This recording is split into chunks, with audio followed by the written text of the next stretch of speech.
Let's examine what we can see from the outside first. She is calm and a good listener. She tends to approach visual meetings without a structured plan, allowing the process to unfold organically. She enjoys being around people and shows genuine interest in their emotional state. Rather than engaging in small talk, she lets people be themselves and later reflects emotionally on what has been shared. Analyzing with examples.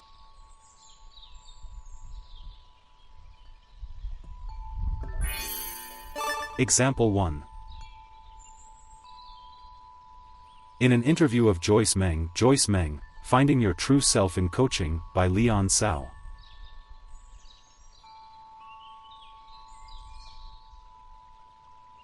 Want to talk about, and I'm also interested in learning about your life coaching insights. Can you tell me a bit about that? Yes. So I am a life coach, and I see myself as a helpful facilitator for people's soul development.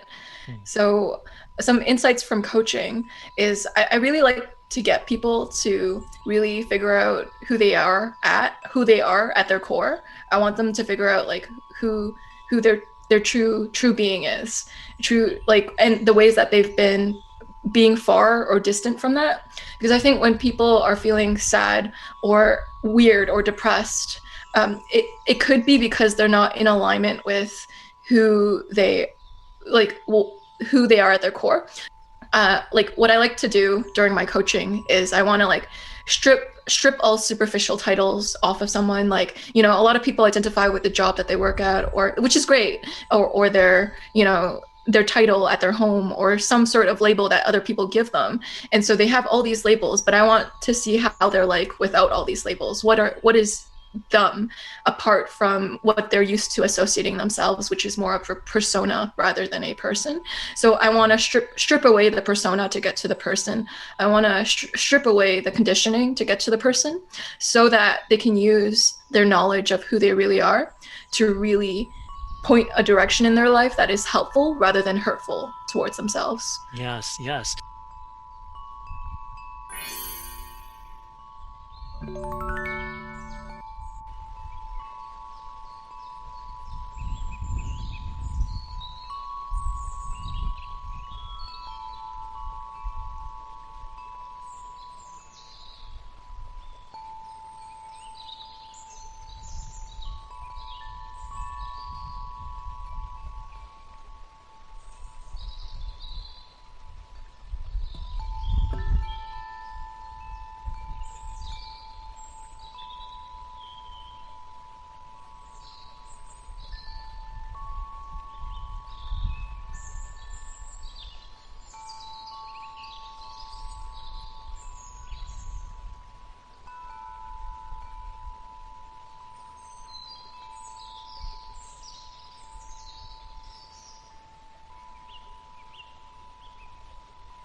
Analyzing her response. She presents herself as a life coach who enjoys helping others reconnect with their core selves. She describes her role as facilitating soul development, which seems very important to her and highlights a value orientation characteristic of FI. She seems to really like the feeling that she is offering something of deep value, not just externally appreciated, but internally right and meaningful. This shows a highly developed FI perspective.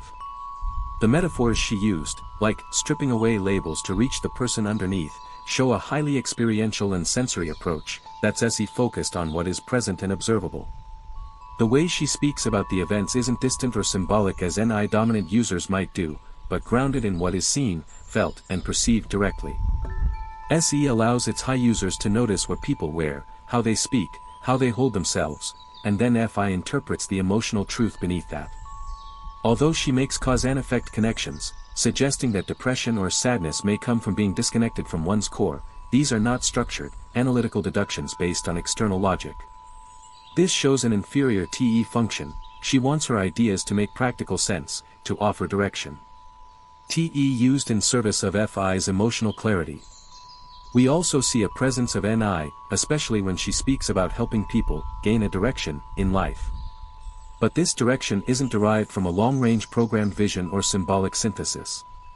Once someone is reconnected with who they are, a sense of direction naturally follows. That's NI supporting the deeper mission of FI, offering inner insight after emotional clarity is restored.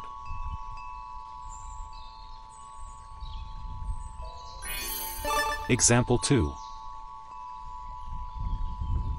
In an interview of Joyce Meng, Finding Your True Self in Coaching by Leon Tsao.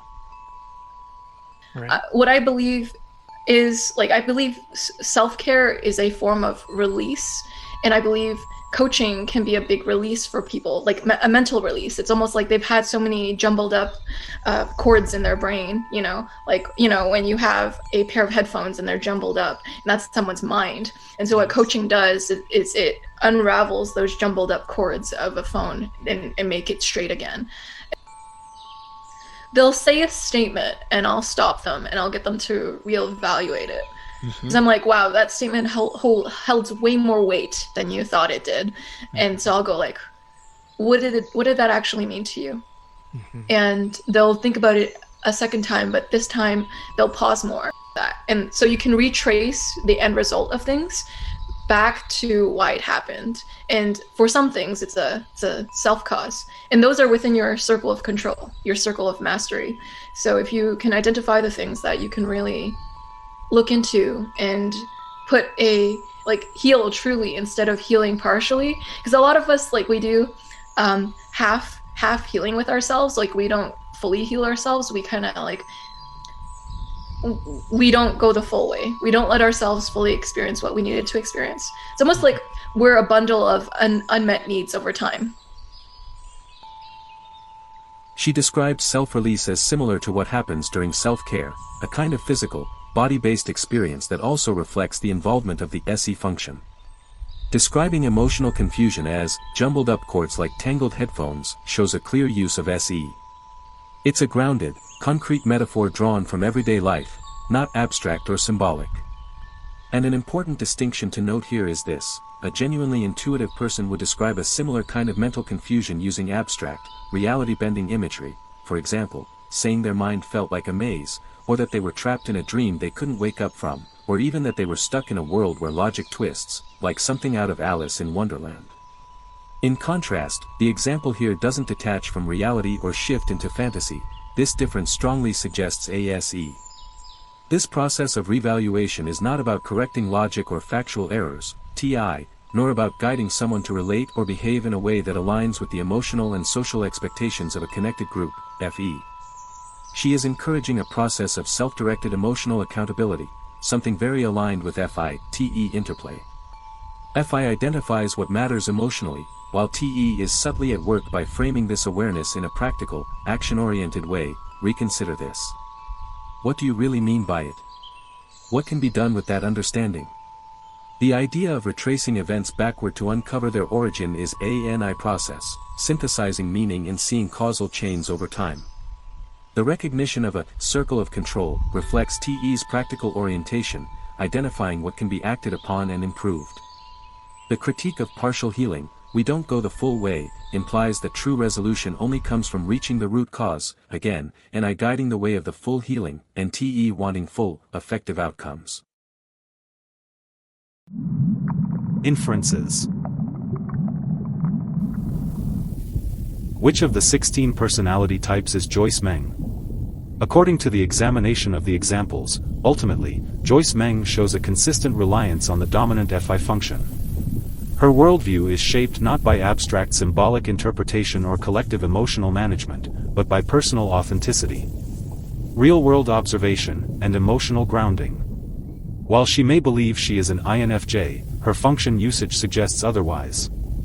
What she truly embodies is quiet emotional depth, present-moment sensitivity, and personal truth-seeking. She uses concrete metaphors and moment awareness, SE, combined with deep emotional evaluation, FI, to help others move from misalignment to wholeness.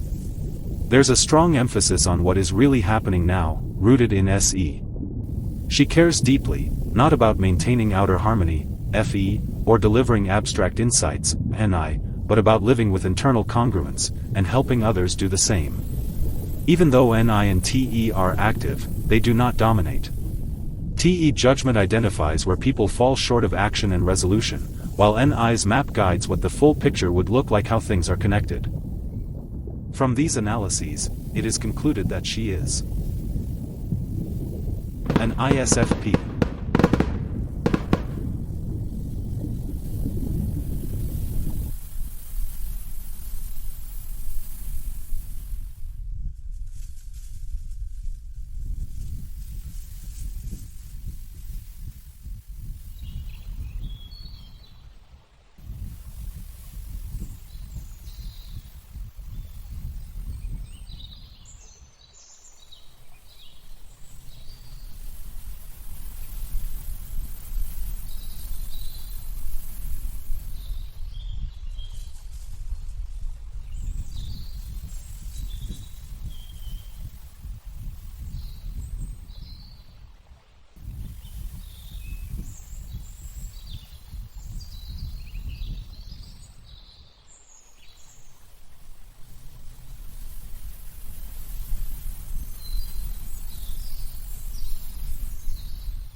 Thanks for watching.